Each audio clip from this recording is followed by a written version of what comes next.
कितने माँ बाप कहते हैं जब तक मैं जिंदा हूं तब तक कुछ नहीं दूंगा। तो तुम जब तक जिंदा हो तब तक तुम कुछ दोगे नहीं, तो हम जिंदा कैसे रहेंगे? और हम जिंदा रहने के लिए फिर तुमको क्या हम जिंदा न रहने दें? बाप को मार दूं, क्या करूं? तुम कहते हो जब तक मरूंगा दूंगा नहीं, तो लेने के लिए मारना पड़ेगा। तो मारना तो पाप है। गुरु जी सिखाते हैं बाप के चरण छू। ये बाप तो पूरा सांप बैठा है। मैं गया था निघासन में। निघासन एक तहसील है, लखीमपुर खीरी जिले में है, नेपाल बॉर्डर पर है। वहां से 20 किलोमीटर नेपाल है। वहां प्रवचन था मेरा। तो वहां एक सज्जन मुझे अपने घर ले गए पत्थरों में। तो उन्होंने कहा गुरुजी मेरे पास 75 एकड़ जमीन है, तीनों लड़कों को 25-25 एकड़ दे दिया। तो हमने कहा ठीक है। हमने कहा अपने लिए क्या रखा? बोले तीनों लड़के हमारे हैं तो जमीन सब है तो हमारी है। तो हमने कहा तो बंटवारा क्यों किया? लड़ाई होती थी क्या? बोले लड़ाई वड़ाई कुछ नहीं। तीनों बच्चे फास्ट बुद्धिमान हैं, ज्यादा ही बुद्धिमान हैं। तो मैंने सोचा कि अगर हम इस पर कंट्रोल रखेंगे तो ये शायद विकास नहीं कर पाएंगे। तीनों बच्चों को दिया। बोले छोटे का विवाह नहीं हुआ है फिर भी अलग कर दिया, और उसके पास में रहता हूँ और हफ्ते में तीनों बच्चों के यहाँ भोजन करता हूँ। और तीनों ने अभी एक प्रॉपर्टी खरीदी है गुरुदेव, निघासन सिटी के पास में। कम से कम 400 दुकान बना रहे हैं तीनों बच्चे हमारे, और तीनों ने मिल के खरीदा हो 1/3। आपस में प्रेम भी बहुत है। याद रखना बंटवारा होने के बाद भी धन बांट लो, सामान बांट लो, जमीन बांट लो, घर बांट लो, लेकिन दिल को न बांटो, प्रेम को न बांटो। कोई बड़ा काम करना है सभी भाई एक होकर कर डालो। बोले आपको जमीन दिखाना है। भक्त का मन होता है मेरे गुरुदेव मेरी फैक्ट्री भी देख ले, एक नजर डाले, मेरा घर भी नजर डाले, मेरी गाड़ी पे नजर डाले, और मेरी फैमिली के ऊपर एक दृष्टि डालते हैं। इसलिए बहुत से भक्त यहाँ आते हैं, बताते हैं ये वाइफ है, बेटी है, बेटा है, ये छोटा भाई है। एक नजर, और नजर अगर ठीक से गुरु की पड़ जाए तो दूसरे की दुनिया में कोई तुम पर नजर नहीं लग सकती है। और ठीक से नजर गुरु ने डाली है तो तुम्हारी जिंदगी का नजारा बदल जाएगा, तुम्हारी दृष्टि बदल जाएगी, सृष्टि बदल जाएगी। तो मैंने देखा वो 4 एकड़ जमीन सिटी के पास। तो हमने कहा क्या इरादा है? बोले बहुत बड़ी बम्पर मार्केट बनाना है।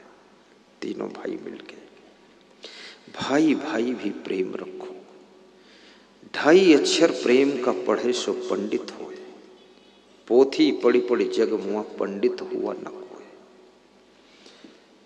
पोथी पढ़ने से तुम विद्वान हो सकते हो, पोथी पढ़ने से तुम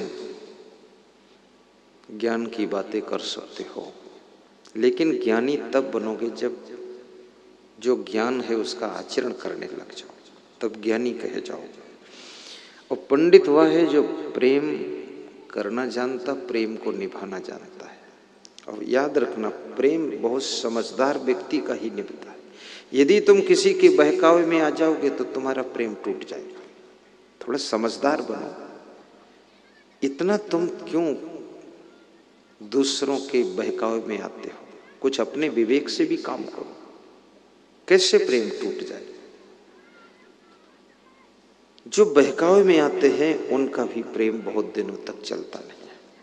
और किसी किसी बेटी की माँ बहका देती है। जब माँ बहकाती है तो सासू से उसका प्रेम टूट जाता है, और माँ बहकाती ससुर से प्रेम टूट जाता है, और माँ बहकाती है तो पति से भी प्रेम टूट जाता है। माँ होना एक बात है, लेकिन समझदारी होना अलग बात है। माँ तो पशु पक्षी भी बन जाते हैं। माँ बनने में कोई मैथमेटिक पढ़ने की जरूरत थोड़े, न इंग्लिश पढ़ने की जरूरत है, न समझदारी की जरूरत है। जितना मूर्ख है उतना बड़ा जल्दी माँ बन जाएगा। लेकिन माँ का अर्थ ये नहीं है। माँ को भी बहुत बुद्धिमान बनना चाहिए। अपनी बेटी को बहकाओ मत, उसको अपनी सासू से प्रेम करने दो, वहां सहने दो, रहने दो। ससुर से प्रेम करने दो, उसको ये समझाइए कि सासू को दिल में बसाओ। सासू से अलग हो जाना, ससुर से अलग हो जाना, ये कोई बहादुरी का काम नहीं है। अगर इस परंपरा को तुमने पैदा कर दिया है तो तुम्हारी जो बहू आएगी वो फट से तुमसे अलग हो जाएगी। आप किस परंपरा में चल रहे हो? सासू की दो बातों की गम खा लो, क्योंकि सासू ने जो तुमको दिया है वो तुम कभी सासू को दे नहीं सकती हो। सासू ने जिस बेटे को जन्म किया है और जन्म देकर पालन पोषण किया है, वो बेटा तुम्हारी सेवा और सुरक्षा में जिंदगी भर के लिए समर्पित कर दिया है। बेटा तो उसका है, लेकिन ड्यूटी तुम्हारे पास लगी है, अब वो तुम्हारा पति हो गया है। इस सासू को धन्यवाद दीजिए। कितनी बहुएं अपनी सासुओं से मुंह नहीं बोलती, और कितनी सासुएं भी बहुत खतरनाक हैं, आतंकवादी सासू है। एकदम बहू के सामने एटम बम लेकर खड़ी है। अरे तुम्हारी बहू है, थोड़ा उसको क्षमा भी करो, माफ भी करो और सुधार भी करो। प्रेम उनका निभता है जो लोग अपना सुधार भी करते हैं। अहंकार प्रेम का दुश्मन है। जितना अहंकार तुम्हारे अंदर बढ़ेगा, प्रेम मरता चला जाएगा। जितना क्रोध तुम्हारे अंदर, क्रोध की ज्वाला जलेगी, प्रेम भस्म होता चला जाएगा।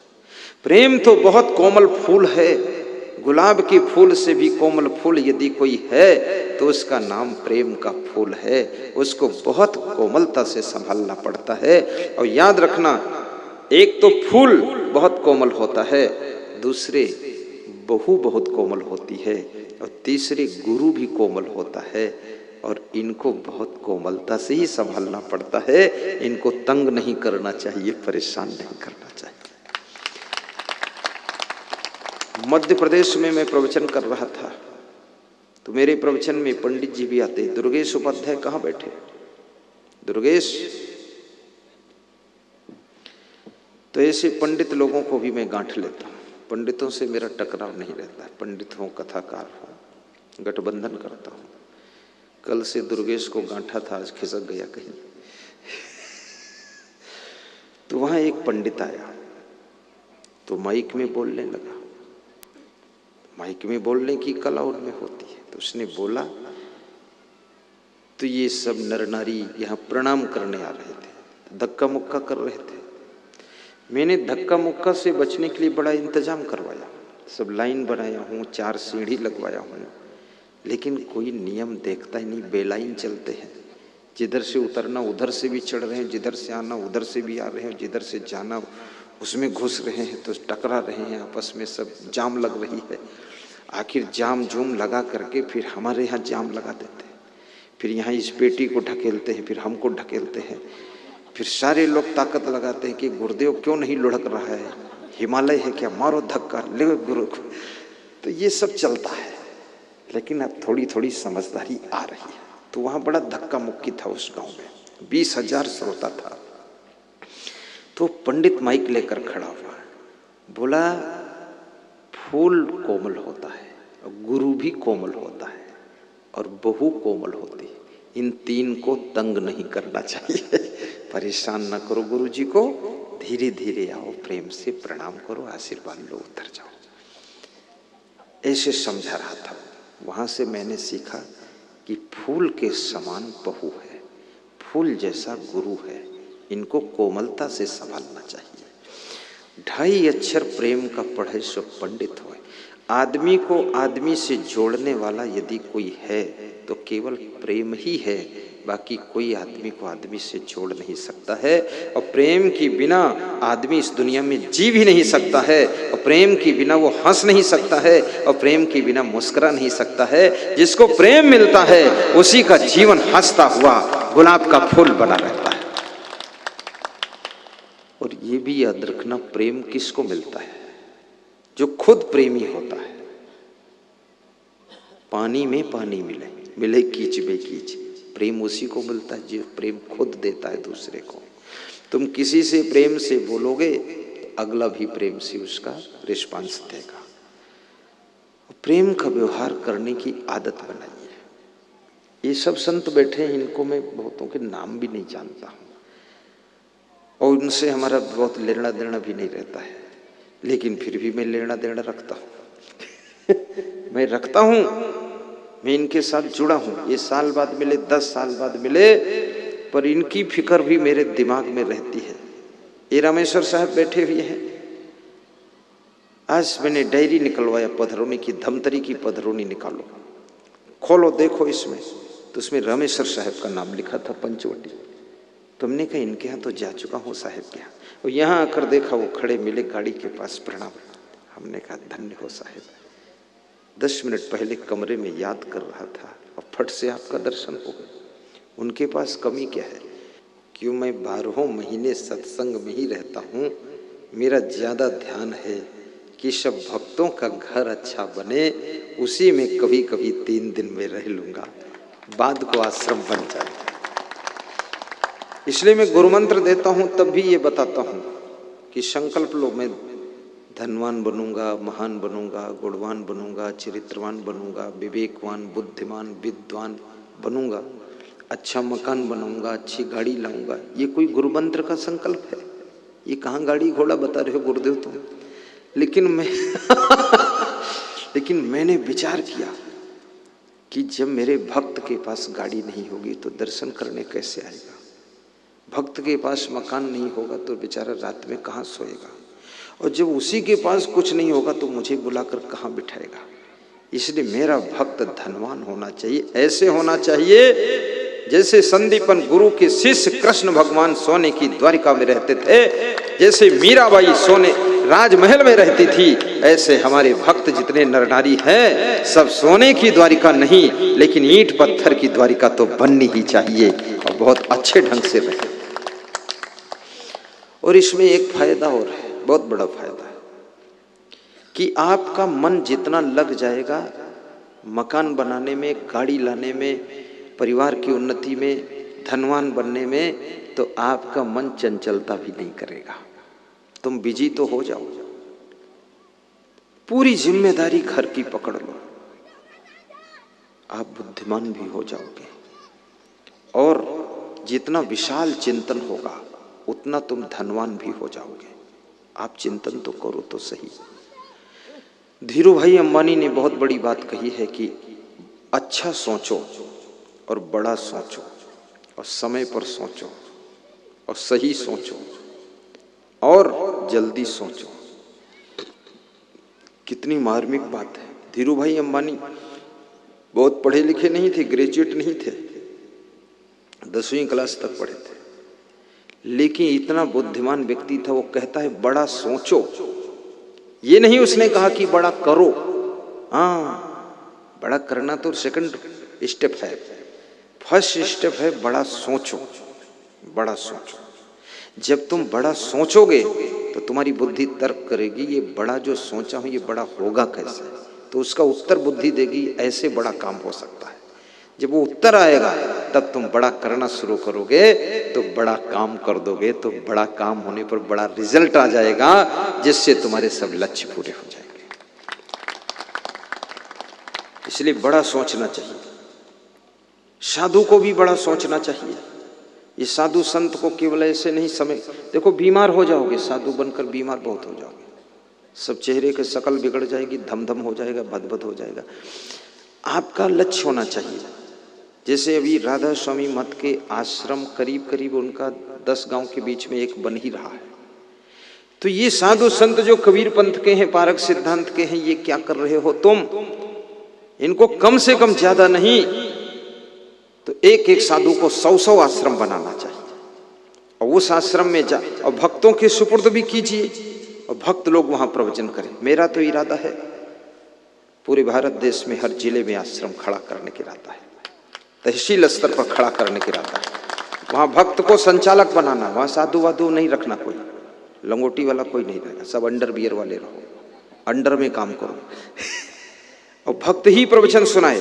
इसमें कौन भक्त है ऐसा जो गूंगा है, बावला है? कुछ नहीं, सब वक्ता बैठा हुआ है, पर उसको अवसर तो मिलना चाहिए था।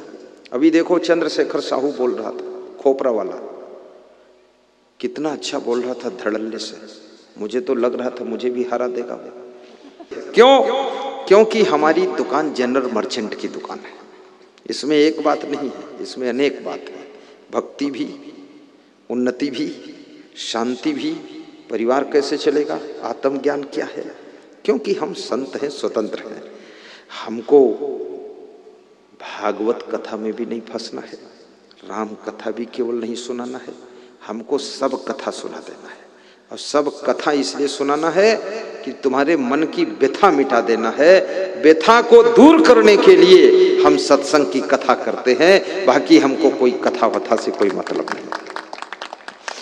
अगर राम का उदाहरण देने से तुम्हारा मन शांत होता है तो राम की चौपाई सुना दूंगा। कृष्ण की गीता के श्लोकों से अगर तुम्हारे मन को शांति मिलती है तो गीता के श्लोक बोल दूंगा।